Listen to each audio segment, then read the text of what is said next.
এত হত্যা কেন? রসুল পাক সাল্লাল্লাহু আলাইহি সাল্লাম যা বলেছেন তাই কি সত্য হতে যাচ্ছে? চলুন শুনে আসি রসুল পাক সাল্লাল্লাহু আলাইহি সাল্লাম কি বলেছেন। কারণটা কি? রসুল পাক সাল্লাল্লাহু আলাইহি সাল্লাম আসলে এই হত্যা সম্পর্কে যে শেষ জমানার ভবিষ্যৎবাণী বলে গেছিলেন হাদিস পাক। আমরা যদি কিছু হাদিসের দিকে লক্ষ্য করি, আপনারা দেখতে পাবো যে প্রথমে যদি আমরা বুখারী শরীফের কিতাবুল আদবের দিকে একটু লক্ষ্য করি, বুখারী শরীফের 6037 নং হাদিস, যে আবু হুরায়রা রাদিয়াল্লাহু তাআলা আনহু থেকে বর্ণিত।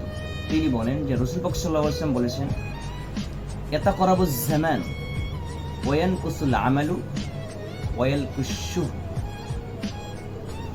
ওয়া ইয়াকসুরুল হারজু ক্বালু ওয়া মাল হারজু ক্বালা আল কতলু।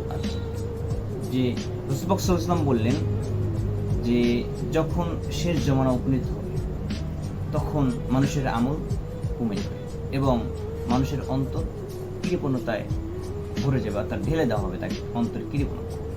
এবং রাসূল পাক সাল্লাল্লাহু আলাইহি ওয়াসাল্লাম বললেন ওয়ায়াকসুরুল হার্জ বেড়ে যাবে। সাহাবা একরাম জিজ্ঞেস করলেন যে হার্জ কি? রাসূল পাক সাল্লাল্লাহু আলাইহি ওয়াসাল্লাম বললেন আল কতলু হত্যা। দেখেন আসলে হত্যা এত পরিমাণ বেড়েছে যা অকল্পনীয়। আপনার যদি ইবনে মাজার 3959 নম্বর হাদিসের দিকে লক্ষ্য করেন, যেটা আবু মুসা আশআরী রাদিয়াল্লাহু তাআলা বর্ণিত, তিনি বলেন যে রাসূল পাক সাল্লাল্লাহু আলাইহি ওয়াসাল্লাম আমাদেরকে কিয়ামত সম্পর্কে বললেন। তখন বললেন কিয়ামতের সময় হার্জ বেড়ে যাবে। তারপর আমরা বললাম হার্জ কি? রাসূল পাক সাল্লাল্লাহু আলাইহি ওয়াসাল্লাম বললেন যে হার্জ হলো হত্যা, অর্থাৎ হত্যা বেড়ে যাবে।